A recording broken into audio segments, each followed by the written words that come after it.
Beerzerker! Alright. Anciano. Tempranillo, age 7 years. This is an 05. It is 13% alcohol, and it is 2014, May of 2014. Okay. So it's pretty much just a red, very transparent. It's been settled out. There's no cloudiness at all. This wine is very, very clean.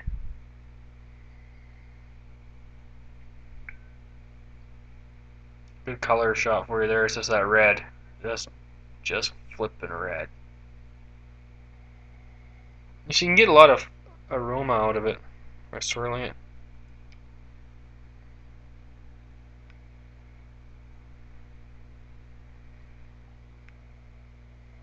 There we go. Oh. So, yeah, got some major runs happening here.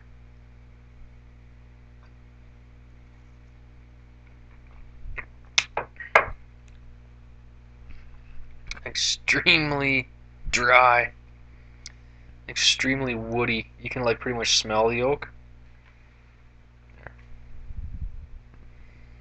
So I got some extra old salty cheddar here, the vintner stuff.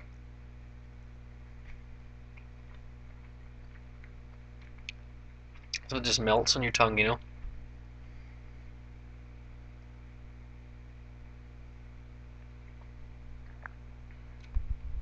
That smooths it right out.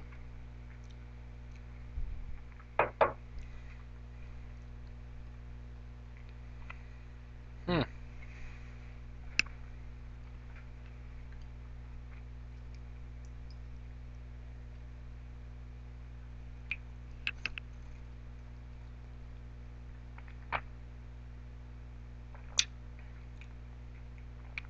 A bit spicy. It's actually pretty low profile on any kind of fruitiness, or it's quite smooth. Like it's so dry and so woody. So much oak and the tannins. It's so well settled. It's aged.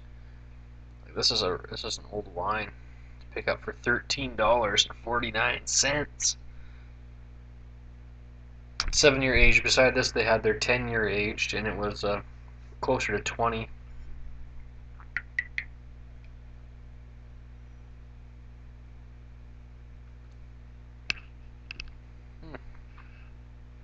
You get a little bit of fruit off the start, and then a little bit of fruit in the middle, but it's all oak, tannins, dryness, a little bit of grape skins.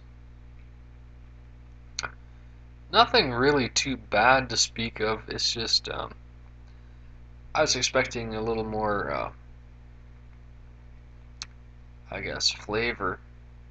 Like there's flavor, but it's so cleaned up and subdued and like oaky. Like the wine, the body of the wine, like you kind of see through it when I swirl it there.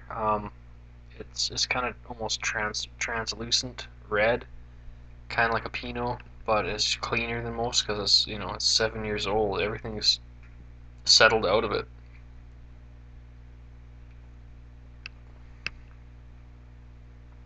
Quite a bit of alcohol.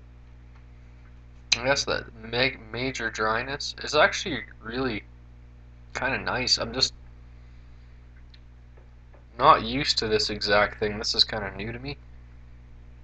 I I like those big juicy fruit flavor bombs with like minimal acidity, like the ones that aren't like over acidic, like major flavor explosions. Those are like the wines I always think are the best.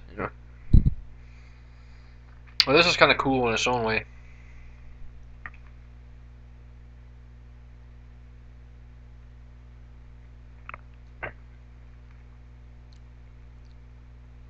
Yeah, yeah, this would be great with lamb, grilled lamb.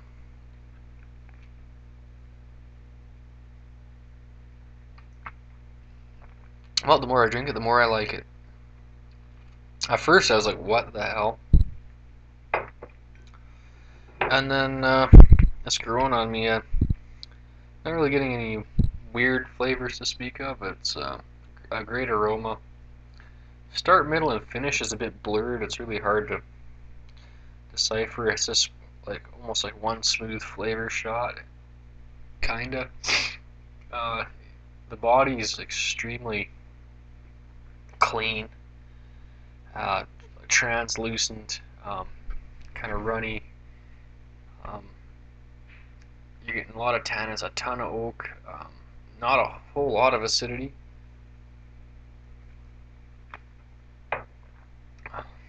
Not even a whole lot of burn. A little bit of sourness, a little bit of like grape skin sourness in the finish, in the aftertaste.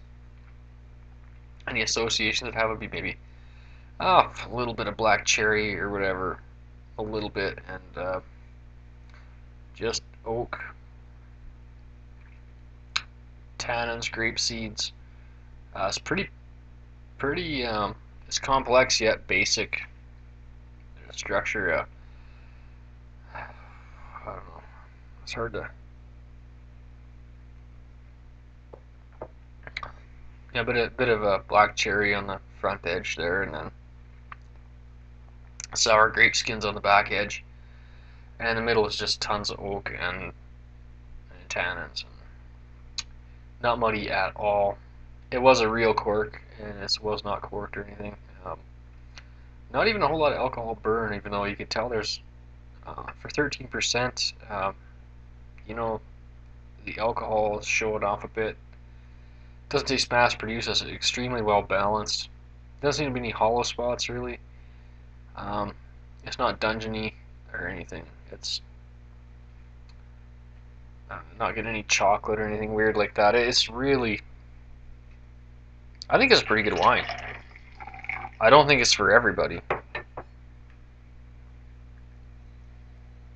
Yeah, you smell all this fruit off off the aroma and that, but it's really short lived in the flavor, in the taste. You know, like you smell this wine and you're like, oh my goodness, this is just gonna blow up. You know. It kind of does off the start. It does have a little bit of fruit bomb. This is you really have to. Yeah, you're gonna have to taste this whole bottle. Like really, that's one of those wines that you have to like drink the whole bottle just to understand it. I think. So this wine keeps moving up for me, so that's a good sign. So don't give it to someone who already doesn't like wine. Like you're gonna want to give it to someone who has had a lot of wine, or something, because most people are gonna. This doesn't taste like Bud Light. I'll dump it down the sink.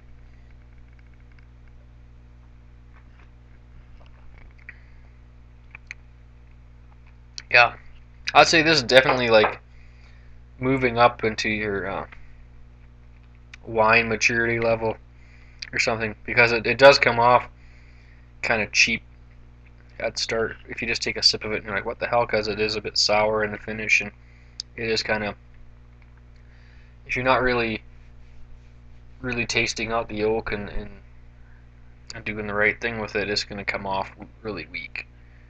But it's and the body and that's going to come off like a shit wine. But it actually, I don't think it's a shit wine. But for $13.40, a 7-year aged bottle, that's really bizarre. That's why I bought it. Plus, it was Tempranillo. That's one of the major reasons I bought it. But yeah, the only thing I don't like is it's a bit sour. But I mean, it being this dry and everything, I don't know. I really like it. I think this would be um, great with some food, you know, like some red meat or something. This cheese is really helping it out too. Hmm. Like I said, it's May 2014. This is a 2005 bottle for $13.40. I had to buy it.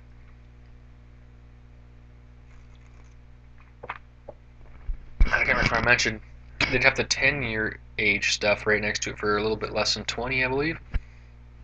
I was in the market for some Portuguese wine. I'm having trouble finding Portuguese wine. In fact, the Portuguese wine section was so small that it bled over into the Spanish wine section, which was also quite small, which I don't really understand. Because I think, and doesn't Spain grow more grapes than everybody, sort of thing? So I don't understand why there's such small Spanish wine sections. But there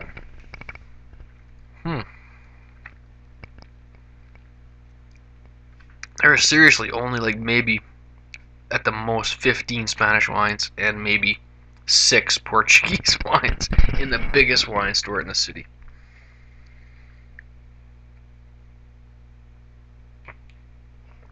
That's freaking stupid.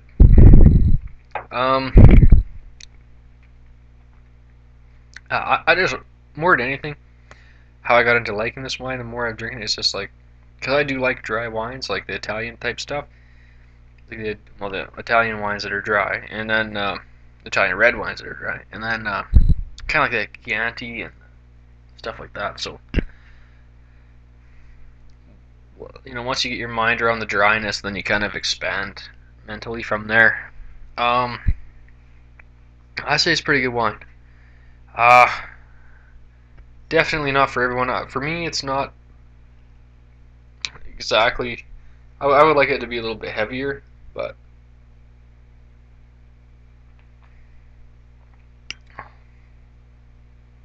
yeah, it's like an 80% wine for me, and that's not bad. I think 80 is a really good mark. Everyone's like, oh, this is a little bit bad. We'll mark it 88 out of 90. Well, what the hell is that? I mean, that's nothing. I mean, you gotta chop her down a bit, 80's a pretty good wine. If 90's like the cat's ass or whatever, then like 80's got to be pretty good.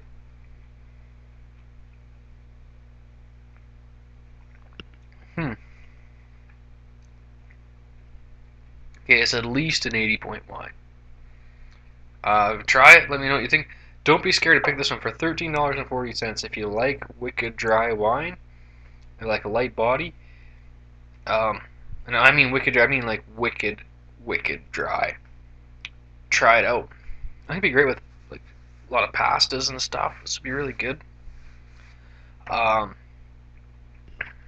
like I say, even just with this, as long as you got some of this old cheddar, you're set. You're set. You're got your weekend planned. Beerzerker is at least an 80-point wine.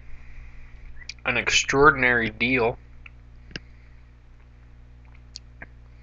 Unfortunately, some of the only Spanish wine in the city.